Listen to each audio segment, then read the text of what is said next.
All right, Gundy, it's the day after your race. What are your thoughts?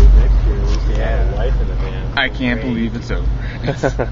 That was a long journey, but yeah, definitely. I mean, everyone in the crew pitched in, came through, and what can you say? I mean, the crew is probably one of the most important parts. So, I mean, the fact that they were all together and all in sync with each other, definitely were able to adjust to our rapidly changing circumstances and be consistent on a regular basis. But you know what? It was all good in the end. So we came through and we had a fantastic finish and fantastic placing and fantastic time. And yeah, I mean, hopefully they enjoyed it or got as much out of it as I did. So definitely grateful for that. How are you feeling this morning? I feel good. I feel sore in my legs a little bit. I took some Advil last night, and you know, I don't really have the pain in my legs right now when I'm sitting down. I think when I stand up, I got a lot of soreness and stuff like that. But it's to be expected, I guess, when you go 135 miles. What's that? Did you run a 50-miler today, Gundy? No, I don't want to run a 50-miler today. I mean, I could if my life depended on it, but there it is. Ready to but go. not by choice. Would you run half a mile today?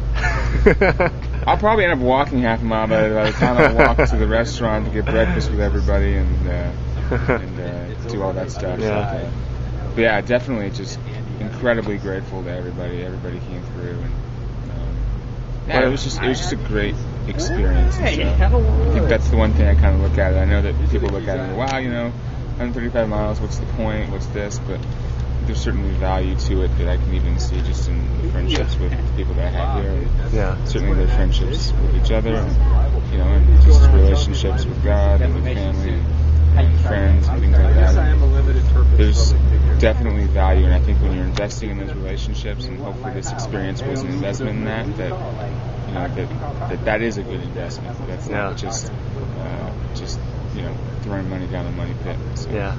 So. What are some memorable race moments for you? Highlights, things you remember, funny moments. God, probably. I think the first one was probably in Death Valley when we ran into this one runner. Hey Pete, what was his name? Was it Bill Andrews? Who? The biotech guy who was wanting to have a photo op in the valley. Yeah, you're a star, man. Yeah, that was hilarious. I mean, it's funny. It was flattering, but it was just like, it was crazy. Cause mid-race? Mid-race. we're running along. He's like, he gets his crew person out in front of us to take a picture, and he puts out his hand to shake my hand while the picture's being taken during the race. Kind of one of these things. It's like. Yeah, it was literally like one of these things, just in the middle of the race. Here I am, just like, you know, starting to cook and burn up out there. That guy really wanted to meet you. Yeah, I know. It was great. I saw him. He was like, "Hey, when Gundy comes, let me know. So let him know that I want to talk with him, and we can run with him." Really. Yeah.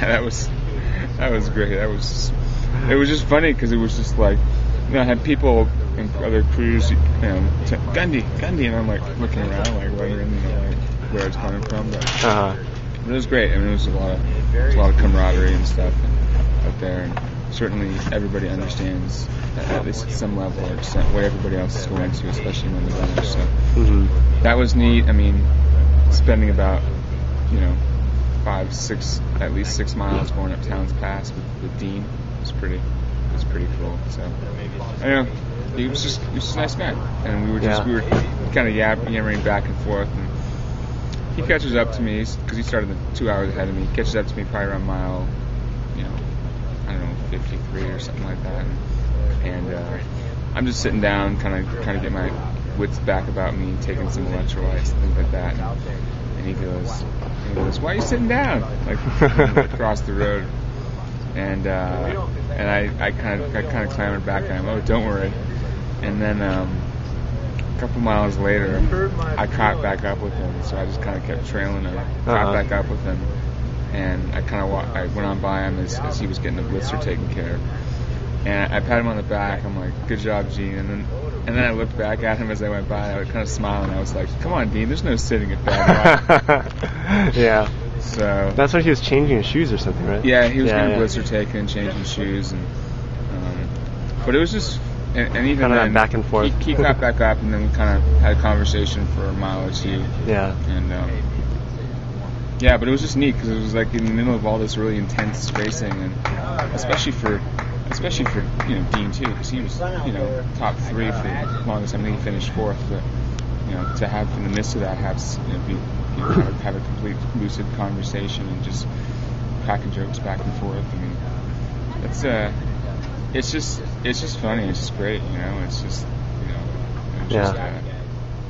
it was just kind of a neat thing just to be in that bubble in that space but yeah, I mean, I think other than that, I think definitely everyone in the crew getting me back after I puked my brains. I probably puking on my shorts and on some feet. I don't know whose feet I puked on. I puked on Pete's. There's a point where I think he puked, and then there were like little bits of puke on your shorts. Yeah, that was the top of town. And then I was gonna clean it off for you, but then I noticed where it was. It was like right on your crotch. It's like, A, it's a piece of puke.